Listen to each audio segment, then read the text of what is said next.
आज हमें जो पीएम रिपोर्ट मिली है, जो ऑटोप्सी सर्जन है, जो मेडिकल एक्सपर्ट है, उन्होंने लिखा है कि cause of death run over by train. सान्वीका बलात्कार हत्याकाण्डले लियो नयाँ मोड। पोस्टमार्टम रिपोर्टमा दुष्कर्मको कुनै उल्लेख छैन।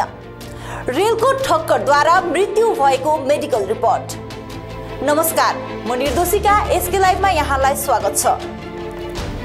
आमाको कोखबाट जन्मिएर आमाकै काखमा हुर्किएको छोराले, चेलीको हातको सप्तरङ्गी टीका अनि फुलमाला लगाउने माइतीले, आफ्नी छोरीलाई ढाडमा बोकेर हिँड्ने बाबुले अर्काकी छोरीलाई कसरी आफ्नै आमा, चेली र छोरी जस्तो देख्न सक्दैन?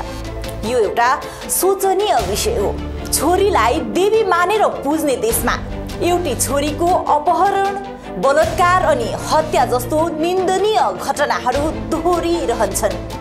सर्वसाधारण विरोध तथा प्रतिवाद गरिरहन्छन्। एउटी नाबालिका छोरीको तस्बिर अघि मैनबत्ती बलिरहन्छ। प्रत्युत्तरमा प्रशासन सदैव शिथिल देखिन्छन्।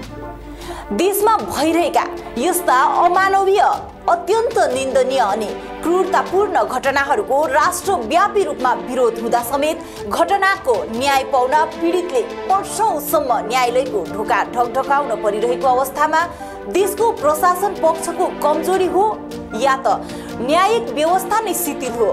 यो एउटा प्रश्न चिन्ह खडा हुन्छ। गत 26 जनवरीको बिहानी सूर्यको किरण समेत भुइँमा खस्न नपाई एउटी नाबालिकाको जर्जर अवस्थाको मृतदेह रेलवे ट्र्याक नजिकै भेटिन्छ। अघिल्लो दिन चिटिक्क परेर विवाहमा लोकन्दी गएकी छोरीको छतबिछत मृत शरीर यसरी बिहानै भेटिँदा आमा बाबाले पक्कै संसार भासिएको, घाम निभेको अनुभव गरे होलान्। यसरी 17 वर्षको कलकलाउँदो उमेरमा ओद्लाबारीको मानाबारी निवासी सान्विकाले संसार त्यागिन्, या त भनौं सान्विकालाई संसारले बाँच्न दिएन। सान्विकाको मृत्युले विह्वल बनेका परिवारले 28 जनवरीको दिन सान्विकाको हत्या गरिएको आरोपमा आरोपी गोपाल राय रहेको भन्दै प्रहरी चौकीमा कम्प्लेन दर्ता गरे। तिनीहरूले सान्विकाको बलात्कारपछि हत्या गरिएको आरोप समेत लगाएका थिए भने 30 जनवरीको दिन गोपाल रायलाई पुलिसले पक्राउ समेत गरी छानबिन हालसम्म चलिरहेको छ। यस घटनालाई लिएर सान्विकाको न्यायको निम्ति देशभरि नै विरोध अथवा प्रतिवाद र्यालीको आयोजना गरी प्रशासनलाई चाप दिने कार्य भइरहेको भए तापनि लगभग 2 हप्ता बितिसक्दा पनि घटनाको सठिक न्याय पाएको छैन। परिवारको साथमा उभिएका विभिन्न संघ संस्था लगायत सचेत नागरिक सहित व्यक्ति विशेष सान्विका अनि सान्विकाको परिवारलाई न्याय दिलाउन लागि परेका छन् भने अपराधीलाई चाँडोभन्दा चाँडो पक्राउ गरिनुपर्ने माग गरिरहेका छन्। तर हालमा उक्त काण्डले अचानक नयाँ मोड लिँदै विपरीत दिशातर्फ मोडिएको छ। हिजो अर्थात् 9 फरवरीको साँझ सिलगढीको एयरभ्यू स्थित एसआरपी कार्यालयमा अधिकारी जसप्रीत सिंहले एउटा पत्रकार सम्मेलनमा यस घटनाको खुलासा गरे। तिनले गिन्नी विश्वकर्माको हत्याको आरोपमा गोपाल राय नामक युवकलाई पक्राउ गरी न्यायिक हिरासतमा राखिएको बताउँदै घटना रेलवे ट्र्याकमा भएको कारण घटनाको जाँच रेलवे पुलिसले गरिरहेको बताए।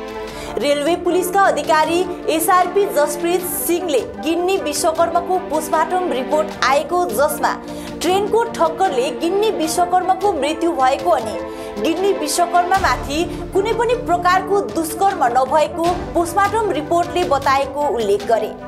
साथमा तिनले यस घटनाको आईपीसी धारा 305 अन्तर्गत जाँच भइरहेको पनि बताएका छन्। एक बच्ची थी 16 साल की, गिन्नी विश्वकर्मा, उसके मैटर को लेके ये प्रेस कॉन्फ्रेंस है।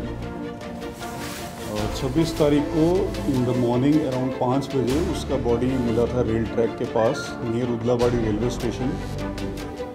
उसके बॉडी मिलने के बाद जैसे प्रोटोकॉल रहता है, एक हमने यूडी केस न्यू माल जीआरपीएस पुलिस स्टेशन में शुरू किया। 28 तारीख को उनके परिवार ने आके कंप्लेंट दिया कि एक by name accused Gopal Rai, वो जिम्मेदार हो सकता है उसकी मृत्यु के लिए और हो सकता है उसकी वजह से उसने सुसाइड किया है, ऐसा करके उन्होंने कंप्लेंट दिया, जिस पे हमने केस स्टार्ट किया है और 30 तारीख को हमने जो एक्यूज्ड हैं उनको अरेस्ट किया है। आज हमें जो पीएम रिपोर्ट मिली है, जो ऑटोप्सी सर्जन है, जो मेडिकल एक्सपर्ट है, उन्होंने लिखा है कि cause of death run over by train. तो 3 दिन वो एक्यूज को हमने पीसी में भी लिया था, क्वेश्चनिंग भी हुई है और अब वो जेसी में है।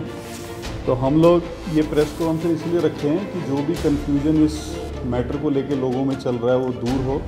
कुछ लोग समझ रहे हैं कि उसको शायद अरेस्ट ही नहीं किया या कुछ मैटर में आगे बढ़ा नहीं है, पुलिस ने इन्वेस्टिगेट नहीं किया। उसको अरेस्ट कर चुके हैं, he is in judicial custody और हम लोग कोशिश करेंगे कि जल्द से जल्द इसका चार्जशीट फाइल करें इस केस का और इस केस को हम कस्टडी ट्रायल कराएं। पोस्टमार्टम रिपोर्ट में जो ऑटोप्सी सर्जन एक्सपर्ट है उन्होंने ओपिनियन दिया है कि no evidence of sexual assault. तो कोई ऐसा फाइंडिंग्स नहीं है एक्सपर्ट के द्वारा जिसकी वजह से जो फैक्ट्स हैं उसमें हम 305 आईपीसी में हमने केस किया। रेलवे पुलिस अधिकारीको यस प्रकारको बयानले देशव्यापी रूपमा फैलिएको सानूहिका बलात्कार हत्याकाण्डलाई अचानक विपरीत दिशातर्फ मोडिदिएको छ। देशको कानुनी व्यवस्थाको शरणमा परेका परिवार पक्षको न्याय पाउने आशा यस प्रकारको बयानले माटोमा नै मिलाइदिएको मान्न सकिन्छ। सानूहिका हत्याकाण्डमा न्यायको माग स्वरूप देशव्यापी विरोध जनाइरहेको अवस्थामा पोस्टमार्टमको आधारमा एसआरपी अधिकारीले दिएको बयानले अब उसो उक्त काण्डलाई के आत्महत्या मात्र मान्न सकिएला त? आफ्नो इज्जत सबैलाई नै प्यारो हुन्छ, त्यसैमाथि छोरीको इज्जत त झनै समाजको आँखाको तारो हुन्छ। यस्तो अवस्थामा कुन आमा बाबुले आफ्नै छोरीको इज्जतलाई बलात्कारको कलंक दिन चाहन्छन्? यो तपाई हामी सबैले सोच्नुपर्ने विषय हो। देशको न्यायालयको ढोका ढकढकाउने क्रममा यस प्रकारको अति नै संवेदनशील विषयमाथि कुनै पनि काण्डले सजिलै न्याय पाएको इतिहास हामी समक्ष छैन। चाहे त्यो दामिनी काण्ड होस् या त प्रियंका या त निर्भय नै, हरेक काण्डले संघर्ष विरोध निम्त्याएकै छ। यतिसम्म हुँदा पनि परिणाम त तपाई हामी अघि नै छ। यति मात्र होइन, हालमा यस्ता बलात्कार अनि हत्या जस्तो निन्दनीय अनि अमानवीय घटनाहरू बारम्बार घटिरहेको देखिरहेका छौं। सानूहिका बलात्कार अनि हत्याकाण्डको केही दिन पछि नै डुवर्समा रीना मुण्डाको पनि बलात्कार पछि हत्या भयो, जसको न्यायको निम्ति पनि हालमा चौतर्फी विरोध प्रदर्शन अनि घटनाको प्रतिवाद भइरहेको छ। गत 2 दिन अघि अथवा गत 8 फरवरीको राति मात्र पनि नक्सलबारीको रथखोलामा एउटा बन्द होटलबाट एउटी किशोरीको बोरामा बाँधिएको रगताम्य शव निकालियो।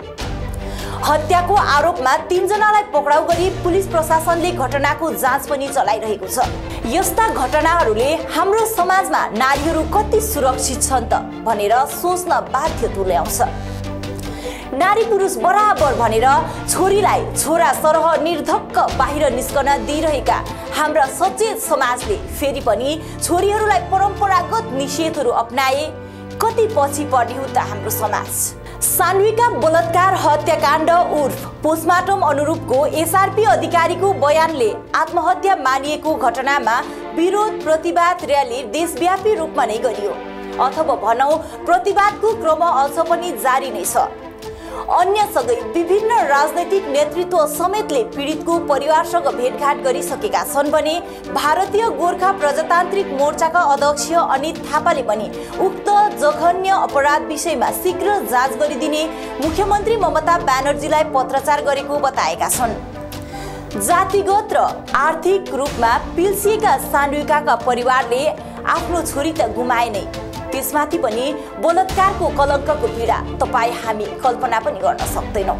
अझ झनै न्यायालयको ढोका हेरेर उभिरहँदा घटनाले नै विपरीत रूप लिइदिँदा पीडित परिवारको मुटु कति चिरा हुँदो हो, यो पीडा तपाई हामी सायदै अनुमान मात्र लगाउन सक्छौं। कानुनी रूपमा घटनाको रूप परिवर्तन भएपछि अब कसरी पाउने हुन् त सानूहिकाले न्याय? परिवार पक्षले कसरी साबित गर्लान् त छोरीको पीडालाई? न्यायको गुहार लगाउने जमातको कस्तो हुने हो त बयान पछिको प्रतिक्रिया? के साँच्चै सानूहिकाले आत्महत्या नै गरेकी हुन् त? कानुनी व्यवस्थाको कागजले प्रमाण गरेको सानूहिका काण्डले अब उसो के कस्तो मोड लिने हो त? तपाई पनि आफ्नो प्रतिक्रिया कमेन्ट मार्फत राख्न सक्नुहुनेछ। यस विषयमाथि अन्य विभिन्न अपडेट लिएर हामी पुनः उपस्थित हुने नै छौं। तबसम्मको निम्ति हेर्दै गर्नुहोस् एसके लाइभ। धन्यवाद। सेवा का संस्कार तो भारतीय संस्कृति का हिस्सा है। हम तो बस वो हुनर देते हैं कि हमारा ये संस्कार हमारे बच्चों को सुनिश्चित भविष्य का वरदान भी दे सके।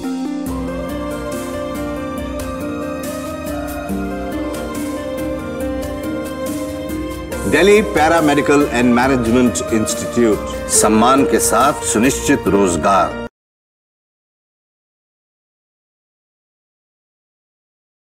रेडीमेड गारमेंट्स की होलसेल दुकान, जहां मिले आपको सारा सामान। राजधानी गारमेंट्स है जिसका नाम। लेडीज हो या जेंट्स, बच्चों के लिए हो या बड़ों के लिए, विंटर कलेक्शन या समर कलेक्शन, नॉर्थ बंगाल की सबसे बड़ी होलसेल दुकान।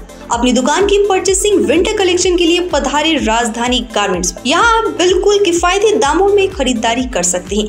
ए से जेड तक ऑनलाइन ऐप के जरिए भी आप परचेसिंग कर सकते हैं। राजधानी गारमेंट्स, 2nd फ्लोर, कौड़ी संकर मार्केट, विधान रोड, सिलीगुड़ी। टीना का घर बनाने का टोटल समाधान। बाजार भाव से हमारे यहाँ किफायती दाम। घर, दुकान, मकान, गोदाम बनाने के लिए टीना, प्रोफाइल सीट, रंगीन टीना, पाइप आदि सामान की नई दुकान। टीना लगाने के लिए मिस्त्री भी हमारे यहाँ है उपलब्ध। महावीर स्टील, 3rd माइल, वेगा मॉल के सामने, Chaudhary compound. Contact number 9709 9709 81। Damro celebrates happiness with happy prices on all its furniture collection for Christmas and New Year. For more details, visit your nearest Damro showroom or damroindia.com. घर का furniture ही घर की शोभा होती है। Guest की नजर furniture पर ही पड़ती है। Bedroom set से लेकर dining table, sofa set, wall unit, office furniture, leather sofa, महाराजा सोफा इत्यादि। इसकी रेंज और कीमत को देखते हुए फर्नीचर का वन स्टॉप सॉल्यूशन है वुड से। Decor your dreams, Satyam plaza, near Bhaktinagar check post, Sevak road, Siliguri. Phone 9564130130।